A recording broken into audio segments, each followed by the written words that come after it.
ಕನ್ನಡ ನಾಡಿನ ಒಕ್ಕೂಟಕ್ಕೆ ನಾಂದಿಯಾಡಿದನು. ಚಿಕ್ಕಪ್ಪನೊಂದಿಗೆ ಯುದ್ಧವನ್ನು ಮಾಡಿ ಜಯಶೀಲನಾಗಿ ಉತ್ತರದ ಅಂಗ ವಂಗ ಮಗದ ಭೋಜದಿಂದ ಹಿಡಿದು ಮಧ್ಯ ಹಾಗೂ ದಕ್ಷಿಣ ಭಾರತದ ಮೌರ್ಯ. ಹಾಯ್ ಹಲೋ ನಮಸ್ಕಾರ ವೀಕ್ಷಕರೇ, ಸ್ಟಾರ್ ಕರ್ನಾಟಕ ವಿಶೇಷ ಕಾರ್ಯಕ್ರಮಕ್ಕೆ ತಮಗೆಲ್ಲರಿಗೂ ಆತ್ಮೀಯವಾದ ಸ್ವಾಗತ. ವೀಕ್ಷಕರೇ, ನಾವು ಕಳೆದ ಅಧ್ಯಾಯದಲ್ಲಿ ಇಮ್ಮಡಿ ಪುಲಿಕೇಶಿ ಯಾವ ರೀತಿ ತನ್ನ ಚಿಕ್ಕಪ್ಪನನ್ನು ಯುದ್ಧದಲ್ಲಿ ಸೋಲಿಸಿ ಪಟ್ಟಕ್ಕೆ ಬಂದನು ಎಂಬುದರ ಮಾಹಿತಿ ನೀಡಿದೆವು. ಅದೇ ರೀತಿಯಾಗಿ ಈ ಅಧ್ಯಾಯದಲ್ಲಿ ಕನ್ನಡ ನಾಡಿನಲ್ಲಿ ಚಾಲುಕ್ಯರ ಆಧಿಪತ್ಯ ಯಾವ ರೀತಿ ಉದಯವಾಯಿತೆಂಬುದನ್ನು ತಿಳಿಸುವ ಪ್ರಯತ್ನ ನಮ್ಮದು.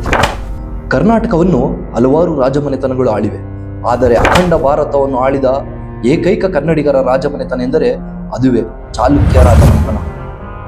ಅದು ರಾಷ್ಟ್ರಕೂಟರು ಆಳುತ್ತಿದ್ದ ಕಾಲ. ರಾಷ್ಟ್ರಕೂಟರಲ್ಲಿ ಜಯಸಿಂಹ ಎಂಬ ದಂಡನಾಯಕನಿದ್ದನು. ಅವನು ಮೂಲತಃ ಕರುನಾಡಿನವನು, ಅದರಲ್ಲೂ ವಾತಾಪಿ ಅಂದರೆ ಬಾದಾಮಿಯ ಮಣ್ಣಿನ ಮಗ. ಸ್ವಂತ ರಾಜ್ಯವನ್ನು ಕಟ್ಟಬೇಕೆಂಬ ಕನಸು ಕಂಡಿದ್ದ 30ರ ಹರೆಯದ ಯುವಕ. ಸುಂದರ ಕಾಯದ ರಾಜಕಳೆ ಇದ್ದ ಗಂಭೀರ ವದನದ ದೃಢ ಕಾಯದ ವ್ಯಕ್ತಿ. ಜಯಸಿಂಹ ಕುಟುಂಬದವರು ಸಕ್ರಿಯವಾಗಿ ರಾಜಕೀಯದಲ್ಲಿ ಭಾಗವಹಿಸುತ್ತಿದ್ದರಿಂದ ಇವರನ್ನು ದಕ್ಷಿಣದ ಚಲುಕ್ಯರೆಂದು 2ನೇ ಶತಮಾನದ ಕಾರ್ತಿಯ ಶಾಸನದಲ್ಲಿ ಉಲ್ಲೇಖಿಸಲಾಗಿದೆ. ಜಯಸಿಂಹನ ತಂದೆಯು ಹುಟ್ಟು ಹೋರಾಟಗಾರನಾಗಿದ್ದನು, ರಾಜಕೀಯದಲ್ಲಿ ಆಸಕ್ತಿಯುಳ್ಳವನಾಗಿದ್ದನು. ಆದರೆ ವಿಧಿ ಆತನನ್ನು ಹೆಚ್ಚು ದಿನ ಬದುಕಿರುವುದಕ್ಕೆ ಎಡೆ ಮಾಡಿಕೊಟ್ಟಿರಲಿಲ್ಲ. ಜಯಸಿಂಹ ಇನ್ನೂ ತನ್ನ ತಾಯಿಯ ಗರ್ಭದಲ್ಲಿರುವಾಗಲೇ ಜಯಸಿಂಹನ ತಂದೆ ಪಲ್ಲವರೊಂದಿಗಿನ ಹೋರಾಟದಲ್ಲಿ ಅಸುನೀಗಿದನು. ಆ ಸಮಯದಲ್ಲಿ ಜಯಸಿಂಹನ ತಂದೆಯ ಹಿತೈಷಿಗಳಾಗಿದ್ದ ವಿಷ್ಣು ಭಟ್ಟ, ಸೋಮಯಾಜಿ ಎನ್ನುವರು ಗರ್ಭಿಣಿಯಾಗಿದ್ದ ಜಯಸಿಂಹನ ತಾಯಿಗೆ ಆಸರೆಯಾಗಿದ್ದು ಮುಂದೆ ಜಯಸಿಂಹನ ವಿದ್ಯಾಭ್ಯಾಸಕ್ಕೂ ನೆರವಾದರು.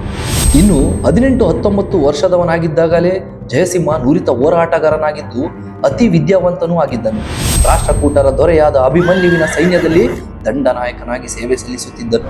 ಇತ್ತ ವಾತಾಪಿಯನ್ನು ದಕ್ಷಿಣದ ಪಲ್ಲವರು ಆಳುತ್ತಿದ್ದರು. ಪಲ್ಲವರು ದಕ್ಷಿಣದ ದ್ರಾವಿಡ ರಾಜ್ಯವನ್ನು ಭದ್ರಪಡಿಸಿಕೊಳ್ಳುವ ಯೋಜನೆಯಿಂದಾಗಿ ದೂರದ ವಾತಾಪಿಯ ಕಡೆ ಹೆಚ್ಚು ಗಮನ ಹರಿಸುತ್ತಿರಲಿಲ್ಲ. ಈ ಎಲ್ಲ ಬೆಳವಣಿಗೆಯನ್ನು ಗಮನಿಸುತ್ತಿದ್ದ ಜಯಸಿಂಹ ಇದೇ ಸೂಕ್ತವಾದ ಸಮಯ ತಾನು ವಾತಾಪಿಯನ್ನು ವಶಪಡಿಸಿಕೊಳ್ಳಲು ಎಂದು ಮನದಲ್ಲಿ ನೆನೆದು ಅಭಿಮನ್ಯುವಿಗೆ ಕೂಡಲೇ ತಾನು ಊರಿಗೆ ಮರಳುವುದಾಗಿ ತಿಳಿಸಿದನು. ಮುಂದಿನ ಯೋಜನೆಯನ್ನು ಅರಿತಿದ್ದ ಅನೇಕ ಸೈನಿಕರು ಸಹ ಅವನೊಂದಿಗೆ ಹೊರಟರು. ಜಯಸಿಂಹನು ವಾತಾಪಿಯನ್ನು ವಶಪಡಿಸಿಕೊಳ್ಳುವುದರ ಬಗ್ಗೆ ತಿಳಿದ ಹಲವಾರು ಜನ ಅವನಿಗೆ ಕೈ ಜೋಡಿಸಿದರು. ಪಲ್ಲವರಿಗೆ ಅಧಿಕ ಪ್ರಮಾಣದಲ್ಲಿ ತೆರಿಗೆ ನೀಡುತ್ತಿದ್ದ ವ್ಯಾಪಾರಿಗಳು ಕೂಡ ಜಯಸಿಂಹನ ನೆರವಿಗೆ ಬಂದರು.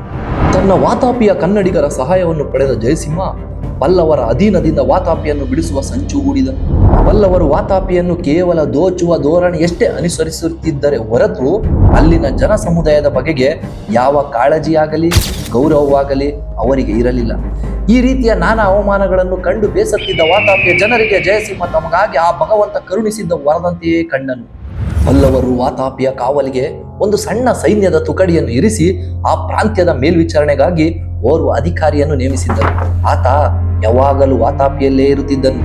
ಆ ಅಧಿಕಾರಿಯನ್ನು ಕೊಂದು ಬಿಟ್ಟರೆ ವಾತಾಪಿ ನಮ್ಮ ಕೈ ಸೇರುತ್ತದೆ ಎಂದು ಅರಿತಿದ್ದ ಜಯಸಿಂಹ ಆತನ ಚಲನವಲನಗಳ ಮೇಲೆ ನಿಗಾ ಹರಿಸಲು 2 ಗೂಢಚಾರಿಗಳನ್ನು ನೇಮಿಸಿದ್ದನು. ಜಯಸಿಂಹನು ಪಲ್ಲವರ ಸೈನ್ಯವನ್ನು ಎದುರಿಸಲು ತಕ್ಕ ಸಿದ್ಧತೆ ಮಾಡಿಕೊಳ್ಳತೊಡಗಿದನು. ವಾತಾಪಿಯನ್ನು ನಾನು ವಶಪಡಿಸಿಕೊಂಡರೆ ಪಲ್ಲವರು ನನ್ನ ಮೇಲೆ ಯುದ್ಧಕ್ಕೆ ಬರುವುದಿಲ್ಲ ಎನ್ನುವಂತಹ ದೃಢವಾದ ನಂಬಿಕೆ ಹೊಂದಿದ್ದನು. ಕಾರಣ, ಪಲ್ಲವರು ಇಷ್ಟು ದೂರ ಬರುವುದಿಲ್ಲ, ಜಯಸಿಂಹನನ್ನು ಶಕ್ತಿಶಾಲಿ ರಾಜನೆಂದು ಪರಿಗಣಿಸುವುದಿಲ್ಲ, ವಾತಾಪಿಯನ್ನು ಯಾವಾಗ ಬೇಕಾದರೂ ನಾವು ವಶಪಡಿಸಿಕೊಳ್ಳಬಹುದೆಂಬ ಉಪೇಕ್ಷಿಸಬಹುದೆಂಬ ಆಲೋಚನೆಗಳು.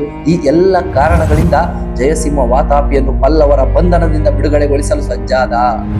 ಅಕಸ್ಮಾತ್ ಬಂದರೆ ಎಂಬ ಪ್ರಶ್ನೆಯಿಂದ ಇನ್ನಿತರ ಸ್ಥಳೀಯ ರಾಜರುಗಳ ನೆರವನ್ನು ಪಡೆದಿದ್ದನು. ಗೂಢಚಾರಿಗಳ ಮೂಲಕ ತಿಳಿದು ಬಂದ ವಿಷಯವೆಂದರೆ ಪಲ್ಲವರ ಅಧಿಕಾರಿ ಆಗಾಗ ಸರಸ್ವತಿ ಕೋಟಿ ಎನ್ನುವ ನರ್ತಕಿಯ ಗೃಹಕ್ಕೆ ನರ್ತನದ ಮನರಂಜನೆಗಾಗಿ ಹೋಗುತ್ತಿರುತ್ತಾನೆ. ಅಲ್ಲಿ ಅವನನ್ನು ಕೊಲ್ಲಬಹುದು, ಯಾಕೆಂದರೆ ಅಲ್ಲಿ ಸೈನಿಕರು ಕೂಡ ಕಡಿಮೆ ಇರುತ್ತಾರೆ. ಈ ಎಲ್ಲ ಅಂಶವನ್ನು ತಿಳಿದ ಜಯಸಿಂಹ ಅದೇ ನರ್ತಕಿಯ ಮನೆಯಲ್ಲಿಯೇ ಪಲ್ಲವರ ಅಧಿಕಾರಿಯನ್ನು ಕೊಂದು ಆತನ ದೇಹವನ್ನು ಎಲ್ಲರಿಗೂ ಕಾಣುವಂತೆ ವಾತಾಪಿಯಲ್ಲಿ ಮೆರವಣಿಗೆ ಮಾಡಿಸಿದನು. ಜೊತೆಗೆ ಇಂದಿಗೆ ಪಲ್ಲವರ ಆಡಳಿತ ಮುಗಿಯಿತೆಂದು, ಇದಕ್ಕೆ ಒಪ್ಪದಿದ್ದವರು ಸಲಿಕೆಯವರ ಸೈನ್ಯವನ್ನು ಎದುರಿಸಬೇಕೆಂದು, ಇನ್ನು ಮುಂದೆ ಇಲ್ಲಿ ಸಲಿಕೆಯವರದೇ ಒಡೆತನ ಎಂದು ಡಂಗುರ ಸಾರಿಸಿದನು.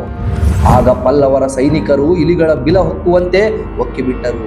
ಅಲ್ಲದೆ ವಾತಾಪಿಯ ಪ್ರಜೆಗಳು ಸಂತೋಷದಿಂದ ಸಂಭ್ರಮಿಸಿ ಜಯಸಿಂಹನ ಸೈನಿಕರನ್ನು ಸುತ್ತುವರೆದು ಅಭಿನಂದಿಸಿದರು. ಅಲ್ಲಿಗೆ ಹಲವಾರು ವರ್ಷಗಳಿಂದ ಪಲ್ಲವರ ಹಿಡಿತದಲ್ಲಿ ಇದ್ದ ವಾತಾಪಿ ಕನ್ನಡಿಗರ ಕೈವಶವಾಯಿತು. ಶಾಲಿವಾಹನ ಶಕೆ 422ರಲ್ಲಿ ಮತ್ತೊಂದು ಕನ್ನಡ ಮನೆತನದವರ ರಾಜ್ಯ ಸ್ಥಾಪನೆಯಾಯಿತು. ಜಯಸಿಂಹ ಕೃಷಿಯ ಮೇಲಿನ ಪ್ರೀತಿಯಿಂದ ಕೃಷಿಯ ಉಪಕರಣವಾದ ಸಲಿಕೆಯನ್ನು ತನ್ನ ರಾಜ ಲಾಂಛನವನ್ನಾಗಿ ಮಾಡಿಕೊಂಡು ರಾಜ್ಯಭಾರ ಮಾಡಲು ಶುರು ಮಾಡಿದನು. ಅಲ್ಲಿಂದ ಆ ರಾಜ ಮನೆತನದವರನ್ನು ಸಲಿಕೆಯವರು ಎನ್ನಲು ಬರುತ್ತಾ ಅದೇ ಚಾಲುಕ್ಯರಾಗಿ ಪರಿವರ್ತನೆಗೊಂಡಿತು. ವಾತಾಪಿಯಲ್ಲಿ ಮಲಪ್ರಭಾ ನದಿ ಹರಿಯುವುದರಿಂದ ಹಾಗೂ ತನ್ನ ಸಂಬಂಧಿಕರು ಇಲ್ಲಿಯೇ ಹೆಚ್ಚು ಇರುವುದರಿಂದ ವಾತಾಪಿಯನ್ನೇ ಕೇಂದ್ರಾಡಳಿತ ಪ್ರದೇಶ ಮಾಡಿಕೊಂಡು ಜಯಸಿಂಹನು ರಾಜ್ಯಭಾರ ಮಾಡಲು ಶುರು ಮಾಡಿದನು. ವಾತಾಪಿಗೆ ವಾತಾಪಿ ಎಂದು ಹೆಸರು ಬರಲು ಹಲವಾರು ಕಾರಣಗಳಿವೆ ಹಾಗೂ ಪುರಾಣ ಕಥೆಗಳಿವೆ.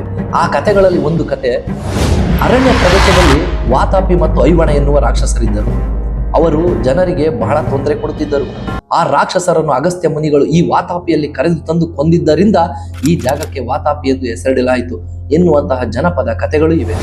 ವಾತಾಪಿಯ ಗುಡ್ಡಗಳು ಬಾದಾಮಿ ರೀತಿಯಲ್ಲಿ ಇದ್ದುದರಿಂದ ಅಂದಿನ ವಾತಾಪಿಯೇ ಇಂದಿನ ಬಾದಾಮಿಯಾಗಿ ಮರುನಾಮಕರಣ ಹೊಂದಿದೆ. ಪಲ್ಲವರು ದಕ್ಷಿಣದಲ್ಲಿ ಭದ್ರವಾಗಿ ನೆಲೆಯೂರಿದ್ದರಿಂದ ವಾತಾಪಿಯ ಕಡೆ ಹೆಚ್ಚು ಗಮನ ಹರಿಸಲು ಹೋಗಲಿಲ್ಲ. ಆದರೆ ಅಕ್ಕಪಕ್ಕದ ಸಣ್ಣ ಪುಟ್ಟ ರಾಜರುಗಳ ಕಣ್ಣು ವಾತಾಪಿಯ ಮೇಲೆ ಬಿದ್ದಿತು. ತನ್ನ ರಾಜ್ಯವನ್ನು ರಕ್ಷಿಸಿಕೊಳ್ಳಲು ಜಯಸಿಂಹನು ಕದಂಬರ ಸಾಮಂತ ರಾಜನಾಗಿ ಮುಂದುವರೆದನು. ಜಯಸಿಂಹನು ರಾಜ್ಯ ಸ್ಥಾಪಿಸಿದ ಸಮಯದಲ್ಲಾಗಲೇ ನಾಡು ಮಾತ್ರವಲ್ಲದೆ ಭರತ ಖಂಡದಾದ್ಯಂತ ಅಸಂಖ್ಯಾತ ರಾಜ ಮನೆತನಗಳು ಆಳ್ವಿಕೆ ನಡೆಸುತ್ತಿದ್ದವು. ಉತ್ತರದ ಅಂಗ, ವಂಗ, ಮಗಧ, ಭೋಜದಿಂದ ಹಿಡಿದು ಮಧ್ಯ ಹಾಗೂ ದಕ್ಷಿಣ ಭಾರತದ ಮೌರ್ಯ, ನಳ, ಗುರ್ಜರು, ಮೈತ್ರಿಕರು, ತ್ರಿಕುಟಕರು, ಅಳುಪರು, ಕಳಿಂಗರು, ಮುನಪುರು ಹಾಗೂ ಯಲಚಿಪುರದ ರಾಷ್ಟ್ರಕೂಟರು, ವಸಿಷ್ಠರು, ಚುಟುಗಳು, ಮಾರುತರು, ಪಲ್ಲವರು, ಸೇಂದ್ರಕ, ಮಂದ್ರಕ, ಚೋಳ, ಕದಂಬ, ಗಂಗ ಹೀಗೆ ಅಸಂಖ್ಯಾತ ರಾಜರುಗಳು ತಮ್ಮ ನೆಲೆಯನ್ನು ಭದ್ರಪಡಿಸಿಕೊಳ್ಳುವುದಕ್ಕಾಗಿ, ತಮ್ಮ ರಾಜ್ಯಗಳನ್ನು ವಿಸ್ತರಿಸಿಕೊಳ್ಳುವುದಕ್ಕಾಗಿ ಹಾಗೂ ತಮ್ಮ ಸುಭದ್ರತೆಗಾಗಿ ಸುತ್ತಮುತ್ತಲಿನ ರಾಜರುಗಳ ಜೊತೆಯಲ್ಲಿ ಕಾದಾಡುತ್ತಲೇ ಇದ್ದರು. ಅಂತಹ ಪರಿಸ್ಥಿತಿಯಲ್ಲಿ ನೂತನ ರಾಜ್ಯವೊಂದನ್ನು ಸ್ಥಾಪಿಸಿ ಅದನ್ನು ಕಾಪಾಡಿಕೊಳ್ಳುವುದು ಜಯಸಿಂಹನಿಗೆ ಅತ್ಯಂತ ಪ್ರಾಯದ ಶ್ರಮವೇ ಆಗಿತ್ತು. ಆದರೂ ಜಯಸಿಂಹ ಕನ್ನಡದ ಮತ್ತೊಂದು ರಾಜ್ಯವನ್ನು ಯಶಸ್ವಿಯಾಗಿ ಸ್ಥಾಪಿಸುವುದಲ್ಲದೆ ತನ್ನ ಅಧಿಕಾರವಿರುವವರೆಗೂ ಚಾಲುಕ್ಯ ರಾಜ್ಯವನ್ನು ಸಂರಕ್ಷಿಸುವುದರಲ್ಲಿಯೂ ಯಶಸ್ವಿಯಾದನು. ಈತನಿಗೆ ವಲ್ಲಭ, ಶ್ರೀವಲ್ಲಭ, ವಲ್ಲಭೇಂದ್ರ ಎಂದೆಲ್ಲ ಬಿರುದುಗಳಿದ್ದವು. ಜಯಸಿಂಹನ ಧೈರ್ಯವಂತಿಕೆ, ಬುದ್ಧಿವಂತಿಕೆಯಿಂದಾಗಿ ಶಾತವಾಹನ, ಗಂಗಾ, ಕದಂಬ, ರಾಷ್ಟ್ರಕೂಟರ ನಂತರ ಮತ್ತೊಂದು ಕನ್ನಡಿಗರ ಸಾಮ್ರಾಜ್ಯ ಸ್ಥಾಪನೆಯಾಯಿತು. ಸುಮಾರು 20 ವರ್ಷಗಳ ಜಯಸಿಂಹನ ಅನಿರತ ಶ್ರಮದಿಂದ ಚಾಲುಕ್ಯ ರಾಜ್ಯವನ್ನು ತಕ್ಕ ಮಟ್ಟಿನ ಸುಭದ್ರ ಸ್ಥಿತಿಗೆ ತಲುಪಿಸಿದ್ದ. ಜಯಸಿಂಹ ತನ್ನ ಜ್ಯೇಷ್ಠ ಪುತ್ರ ರಣರಾಗನಿಗೆ ಪಟ್ಟ ಕಟ್ಟಿ ತಾನು ವಿಶ್ರಾಂತ ಜೀವನಕ್ಕೆ ತೆರಳಿದನು. ಶಾಲಿವಾಹನ ಶಕೆ 442ರಲ್ಲಿ ಪಟ್ಟಕ್ಕೆ ಬಂದ ರಣರಾಗನು ತನ್ನ ಸಾಮ್ರಾಜ್ಯವನ್ನು ಸ್ವತಂತ್ರಗೊಳಿಸಬೇಕೆಂದು ಭಾರಿ ಪ್ರಯತ್ನಿಸಿದರೂ ಅದು ಯಶಸ್ಸಾಗಲೇ ಇಲ್ಲ. ಮುಂದೆ ಬಂದವನೇ ಚಾಲುಕ್ಯರ 3ನೇ ತಲೆಮಾರಿನ ಅರಸ ಪುಲಿಕೇಶಿ. ಈತನಿಗೆ ಶಾಲಿವಾಹನ ಶಕೆ 455ರಲ್ಲಿ ಪಟ್ಟ ಕಟ್ಟಲಾಯಿತು. ಈತ ಚಾಲುಕ್ಯರ ಮೊದಲನೇ ಪುಲಿಕೇಶಿ. ಈತನಿಗೆ ಅಧಿಕಾರ ಕೊಟ್ಟ ಆರಂಭದಲ್ಲಿಯೇ ಕದಂಬರನ್ನು ಸೋಲಿಸಿ ಜಯಶೀಲನಾದ. ಇಲ್ಲಿಗೆ ಚಾಲುಕ್ಯರ ರಾಜ್ಯ ಮೊಟ್ಟ ಮೊದಲ ಬಾರಿಗೆ ಸ್ವತಂತ್ರ ರಾಜ್ಯವಾಯಿತು. ತನ್ನ ತಂದೆ ರಣರಾಗನ ಆಸೆಯನ್ನು ಮಗನಾದ ಪುಲಿಕೇಶಿಯು ಪಟ್ಟಕ್ಕೆ ಬಂದ ಆರಂಭದಲ್ಲಿಯೇ ನೆರವೇರಿಸಿದನು. ಈ ಘಟನೆ ಮತ್ತೊಂದು ಕನ್ನಡ ರಾಜ್ಯ ಭದ್ರವಾಗಿ ತಳ ಊರುವುದಕ್ಕೆ ಕಾರಣವಾಯಿತು. ಇಲ್ಲಿಂದ ಚಾಲುಕ್ಯರ ಕಲೆ, ವಾಸ್ತುಶಿಲ್ಪಗಳು ಆರಂಭವಾದವು. ಚಾಲುಕ್ಯರು ಶೈವ ಪಂಥಕ್ಕೆ ಹೆಚ್ಚು ಆದ್ಯತೆ ನೀಡಿದರು. ಶಿವನ ದೇವಾಲಯಗಳನ್ನು, ಕೆರೆ, ಸೇತುವೆಗಳನ್ನು ನಿರ್ಮಿಸಿದರು.